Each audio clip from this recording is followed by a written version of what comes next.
বান্দরবানের থানচিতে একটি গুরুত্বপূর্ণ সড়ক নির্মাণের মাত্র ২ বছরের মাথায় বেহাল দশায় পরিণত হয়েছে, যা বর্তমানে স্থানীয় জনগণের জন্য এক ভয়াবহ মৃত্যু ফাঁদ।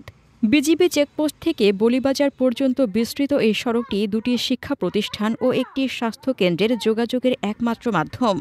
খানাখন্দ, কাদামাটি আর অর্ধশতাধিক গর্তে ভরা সড়কটি দিয়ে যাতায়াতে চরম ভোগান্তিতে পড়েছেন শিক্ষার্থী, রোগী এবং সাধারণ মানুষ।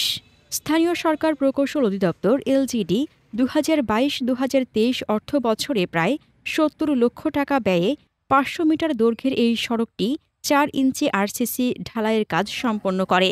কাজটি বাস্তবায়ন করেন ঠিকাদার ও বিএনপি নেতা মং সৈমরয় মারমা। কিন্তু বর্তমানের কিছুদিনের মধ্যেই সড়কটি বেহাল হয়ে পড়ে, যা বর্তমানে যান চলাচলের প্রায় অনুপযোগী। সরেজমিনে গিয়ে দেখা যায়, বিজিবি চেকপোস্ট থেকে বলিবাজার উচ্চ বিদ্যালয়, সরকারি প্রাথমিক বিদ্যালয় এবং কমিউনিটি স্বাস্থ্যকেন্দ্রে যাওয়ার প্রায় ১,০০০ গজ রাস্তার বিভিন্ন স্থানে অর্ধশতাধিক গর্ত সৃষ্টি হয়েছে। সড়কের রড বেরিয়ে এসেছে এবং সামান্য বৃষ্টিতেই কাদা পানিতে একাকার হয়ে যায়। এই ঝুঁকি নিয়ে প্রতিদিন শত শত শিক্ষার্থী, রোগী ও সাধারণ মানুষ চলাচল করতে বাধ্য হচ্ছেন। স্থানীয়দের অভিযোগ, সড়কটি যেন অভিভাবকহীন হয়ে পড়েছে, দেখার কেউ নেই। ৩ দিন পরে ৪ দিন পরে আর টমটম ভাঙি যাই, বেরিং যাই, মোটর যাই, কিনা আর ঠিক করা হয়। এখন আর খুব বেহাল অবস্থার মধ্যে আছি এই রাস্তা লিগে। এই রাস্তাও আর অতি শর্টকাটে যদি মেরামত হয় বা পুনঃসংস্কার হয়, তাহলে আর খুব আনন্দিত বা খুশি হই। আমরা বান্দরবান থেকে এসে যা কষ্ট পাচ্ছি না কেন, এখানে এসে আরও বেশি কষ্ট পাচ্ছি। রাস্তাগুলো খুব খারাপ, এমন অবস্থা করুণ হয়ে গেছে, গাড়ি চালানো সম্ভব না। এখানে কি দেখার কেউ নাই প্রশাসন? এই রাস্তাটা খুব ভাঙাচোরা, অনেক বেহাল মধ্যে আছি।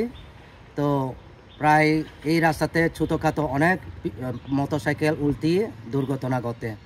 এটি অতি জরুরিভাবে মেরামত বা পুনঃসংস্কার করা যদি কর্মদায়িত্ব বা এইভাবে দায়িত্ব নেওয়া হয়, তাহলে আমাদের যারা মোটরসাইকেল চালায়, এনজিও কর্মী, অফিস কর্মী, আমরা উপকৃত হব। এই রাস্তায় আমরা ছোটোখাটো বিপদ হতে মুক্ত পাব।